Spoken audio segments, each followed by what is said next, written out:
میں بتانا چاہتا ہوں لیکن ڈرتا ہوں کہ کوئی بھی یقین نہیں کرے گا۔ سب کہیں گے کہ چونکہ مجھے اس مسجد کی امامت نہیں ملی اس لیے میں اس امام کو بدنام کر رہا ہوں۔ اب تو وہ بیچارہ قتل ہو ہی گیا ہے، اس لیے اچھا نہیں سمجھتا کہ اس پر کوئی الزام عائد کروں۔ میں نے مزید کریدنا شروع کر دیا۔ یہ سارے سوال اور ان کے جواب اور میری جرح لکھنے کی ضرورت نہیں۔ میں دراصل یہ معلوم کرنا چاہتا تھا کہ رانی کہاں ہے۔ میرے ذہن میں یہ بات اٹکی ہوئی تھی کہ مقتول اجمیری گیٹ میں جاتا ہے تو صرف رانی کے لیے ہی جاتا ہے۔ میں نے رانی کا سراغ لگانا تھا۔ میں پہلے امام مرحوم کے اس بیٹے سے بھی یہی پوچھ رہا تھا کہ اس نے مقتول کو عصمت فروشوں کے علاقے میں کس کس جگہ دیکھا ہے۔ اس نے مقتول کو 3 دفعہ وہاں دیکھا تھا، 2 دفعہ اس نے ایک ہی جگہ دیکھا۔ وہ ایک 3 منزلہ فلیٹ تھا جس میں عصمت فروش ہی آباد تھے اور اپنا کاروبار چلاتے تھے۔ میں نے یہ فلیٹ اپنے ذہن میں رکھ لیا، امام کے بیٹے کو فارغ کر دیا۔ اس پر ہمیں کوئی شک نہیں تھا۔ پہلے شک ہوا تھا، وہ اس پوچھ گچھ میں ختم ہو گیا۔ اس سے تو ہمیں بڑے ہی کارآمد سراغ مل گیا تھا۔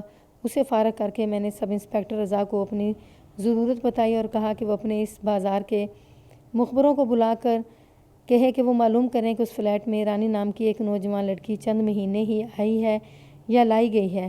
میں نے رضا کو یہ بھی بتایا یہ لڑکی امبالہ کی رہنے والی ہے اور دلی کے آشرم سے بھاگی ہے یا اسے کس طرح دھوکے میں یہاں لایا گیا ہے۔ وہاں سے ہم اس تھانے میں چلے گئے جس کے تحت اجمیری گیٹ کا اندرونی علاقہ آتا تھا۔ اس تھانے کا SHO ایک ہندو سب انسپکٹر امر ناتھ تھا۔ اسے بھی اپنی یہ ضرورت بتائی جو رضا کو بتائی تھی اور اسے کہا کہ وہ معلوم کر کے بتائے کہ رانی نام کی لڑکی اس فلیٹ میں ہے یا نہیں یا وہ کہاں رہتی ہے۔ وہاں سے ہم اپنے ہیڈ کوارٹر میں چلے گئے اور اپنے خاص مخبر بلائے۔ وہ بڑا تجربہ کار انفارمر تھے۔ وہ جب آئے تو انہیں بھی رانی کے متعلق تمام معلومات دے کر بھیج دیا۔ پولیس کے شعبہ CIA کو بڑے ہی زیادہ اختیارات حاصل ہوتے ہیں۔ تھانوں کے SHO وغیرہ CIA کے تفتیشی افسروں کے ساتھ جان لڑا کر تعاون کیا کرتے تھے۔ اس کی وجہ یہ تھی کہ انہی تھانوں کے کیس CIA کے پاس جایا کرتے تھے اور متعلقہ SHO کی عزت اور بے عزتی CIA کے ہاتھ میں چلی جاتی تھی۔ وہ تو ہر طرح کی کوشش کرتے تھے کہ CIA کے تفتیشی افسروں کو خوش رکھیں۔ اگلے روز ہم اپنے آفس میں گئے تو تھوڑی ہی دیر بعد سب انسپکٹر رضا کا فون آ گیا۔ اس نے بتایا کہ رانی کا سراغ مل گیا ہے اور ہم جب چاہیں وہاں جانے کے لیے سب انسپکٹر رضا سے گائیڈ حاصل کر سکتے ہیں۔ اس نے رپورٹ یہ دی کہ رانی آشرم سے خود ہی آئی تھی۔ اسے زبردستی یا دھوکے سے نہیں لایا گیا تھا بلکہ وہ خود آئی اور اب اس دنیا میں یعنی عصمت فروشوں کے بازار میں بہت ہی خوش ہے۔ اجمیری گیٹ کے علاقے کا ہندو SHO سب انسپکٹر امر ناتھ خود ہی ہمارے پاس آ گیا۔ یہ اس کی برخورداری کا مظاہرہ تھا۔ اس نے بھی رانی کا سراغ لگا لیا تھا اور وہی رپورٹ دی جو سب انسپکٹر رضا نے دی تھی۔ چونکہ امر ناتھ خود آیا تھا اس لیے اس نے بڑی لمبی رپورٹ دی اور ساتھ ہمیں خوش کرنے کے لیے اس نے یہ بھی کہا کہ یہ تو بڑا ہی مشکل کام تھا جو اس نے کر دکھایا ہے۔ اس نے یہ بھی کہا کہ ہم جس وقت بھی چھاپا مارنا چاہیں وہ اپنا ایک ہیڈ کانسٹیبل گائیڈ کے طور پر ساتھ بھیج دے گا۔ میں نے اسے یہ کہہ کر بھیج دیا کہ ہم آج دوپہر کھانے کے بعد اس کے تھانے میں آئیں گے اور پھر رانی کے ٹھکانے پر جائیں گے اور وہ اپنا ایک گائیڈ ہمارے لیے تیار رکھے۔ ہم اسی وقت جا سکتے تھے لیکن اس خیال سے نہ گئے کہ طوائفوں کا کاروبار ساری رات چلتا ہے اور دن کے وقت وہ سوتی ہیں۔ میں نے انسپکٹر کلاک سے مشورہ کیا کہ ابھی تو صبح ہے اور رانی بڑی گہری نیند سوئی ہوئی ہوگی، اسے کچھ دیر آرام کر لینے دیا جائے تاکہ وہ تر و تازہ ذہن کے ساتھ ہمارے ساتھ بات چیت کر سکے۔ میں نے تو یہ مشورہ بھی دیا تھا کہ رانی اور اس کے 1-2 آدمیوں کو CIA ہیڈ کوارٹر میں ہی بلا لیں، لیکن انسپکٹر کلاک نے ہنس کر کہا کہ چلو وہیں چلتے ہیں، اسی بہانے اس بازار کی سیر کر لیں گے۔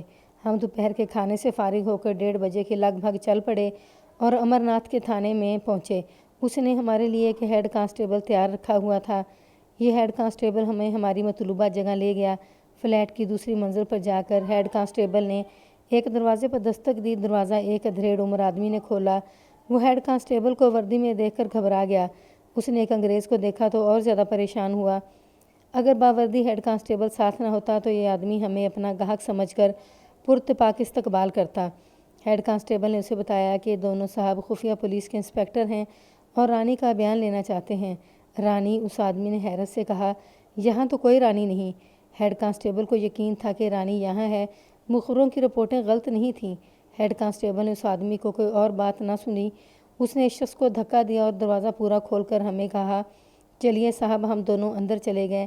یہ خاصا کشادہ کمرہ تھا جس کی زیبائش دیکھنے والی تھی۔ ایک طرف فرش پر گدا بچھا ہوا تھا اور اس پر بڑی لمبی چوڑی پھولدار چادر بچھی ہوئی تھی، اس پر چند ایک گول تکیے پڑے تھے۔ دوسری طرف یعنی آدھے کمرے میں صوفے بھی پڑے ہوئے تھے اور ایک خوشنما اور بیش قیمت قالین بھی بچھا ہوا تھا۔ اس سے اندازہ ہوا کہ یہاں پرائیویٹ طوائفیں یا کال گرلز رہائشی ہیں اور یہاں کوٹھے پر بیٹھنے والی طوائفیں نہیں ہوتی۔ رانی کو فوراً پیش کرو، ہیڈ کانسٹیبل نے کہا۔ حضور انور، اس آدمی نے ہاتھ جوڑ کر کہا، ابھی پیش کرتا ہوں، لیکن ایک گزارش سن لیں، اسے یہاں زبردستی نہیں لایا گیا تھا، یہ اپنی مرضی سے آئی تھی۔ ہم اسے یا تمہیں گرفتار کرنے نہیں آئے۔ میں نے کہا، رانی سے تھوڑا سا بیان لینا ہے، زیادہ بک بک نہیں کرنی، اسے فوراً لاؤ، ایسا نہ ہو کہ اسے گھسیٹ کر باہر لانا پڑے۔ وہ ساتھ والے کمرے میں چلا گیا اور 3-4 منٹ بعد واپس آیا تو اس کے ساتھ ایک نوجوان لڑکی تھی۔ اس نے بتایا کہ یہ رانی ہے۔ انسپکٹر کلارک نے بے ساختگی سے انگریزی میں کہا، اوہ، یہ تو میری توقع سے زیادہ خوبصورت ہے۔ رانی واقعی خوبصورت لڑکی تھی، مجھے اس کے نقش و نگار کے علاوہ اس کا قد کاٹ اور جسمانی ساخت زیادہ اچھی لگی۔ اس کا حسن یہ تھا کہ اس وقت وہ اپنے قدرتی روپ میں تھی۔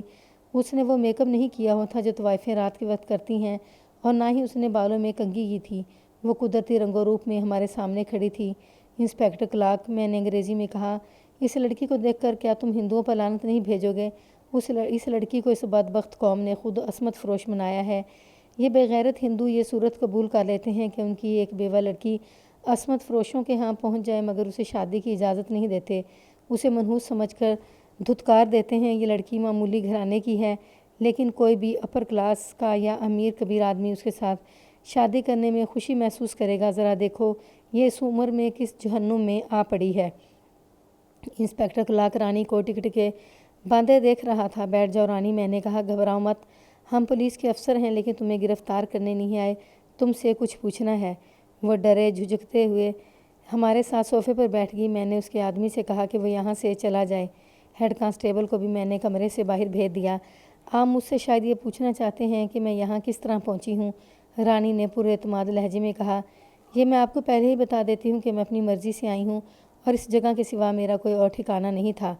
مجھے تو یہ توقع تھی کہ یہ لڑکی گھبراہٹ کی حالت میں بات کرے گی اور ہم کچھ پوچھیں گے تو جھینپ اور جھجک کر جواب دے گی، لیکن اس نے جب بات کی تو مجھے اندازہ ہوا کہ اس لڑکی کو اپنے آپ پر پورا اعتماد ہے اور عقل بھی رکھتی ہے اور بولنے کی جرأت بھی۔